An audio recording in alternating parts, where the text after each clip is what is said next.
Hello everyone, কেমন আছো সবাই? আশা করি খুব ভালো আছো। আর আমিও মোটামুটি ভালোই আছি, তবে আমার একটু বেশি ঠান্ডা লেগে গেছে, সেই কারণে আমার গলা ভেঙে চুরমার হয়ে গেছে।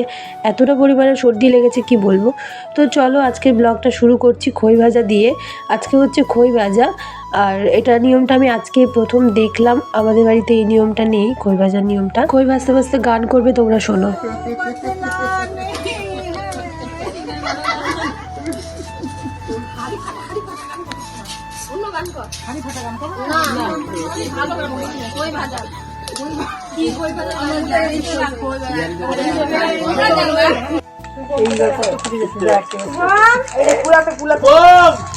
ভিডিওটা করবে এবার ফুটে ফুটে পড়ে যাচ্ছে। ওটাই ওই ধানটাই দিবা ভালো হবে। হ্যাঁ এই ধানটাই আর ওখানে নাচে আয় শুভম তাড়াতাড়ি আয়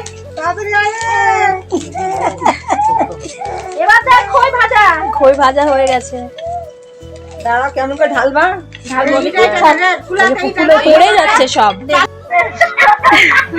তুমি যেটা বললো না আরেকবার বলো মাসি, তুমি যেটা বললো সেটা আরেকবার বলো। বলো বলো। আমি দেখো আজকে গিয়েছিলাম বাড়ি থেকে এসে যে ড্রেস পরেছিলাম সেটা পরে আমি এখানে চলে এসেছি। আমি বাড়ি গিয়েছিলাম সকালে মায়ের সাথে দেখা করতে, আর গিয়ে দেখি মায়ের শরীরটা অনেক খারাপ। মা আমাকে কিছু বলেনি আগে থেকে যে আমার শরীর খারাপ। তো আমি গেছিলাম একটা দরকারে, সে কাজটা করে আমি আবার বাড়ি চলে আসি। আর এখানে দেখো মেহেন্দি পড়াতে এসেছি, মেহেন্দি আর্টিস্ট। তো এখানে অলমোস্ট কয়েকজনের মেহেন্দি পড়া হয়ে গেছে, এখন আমি মেহেন্দি পরবো। আর মেহেন্দি পরে আমার বাড়ি যেতে যেতে প্রায় ওই 10টা সাড়ে 10টার মতো বেজে গিয়েছিল। এখানে সবাই মিলে বসে অনেকক্ষণ আড্ডা মারছিলাম, গল্প করছিলাম, বেশ ভালো লাগছিল।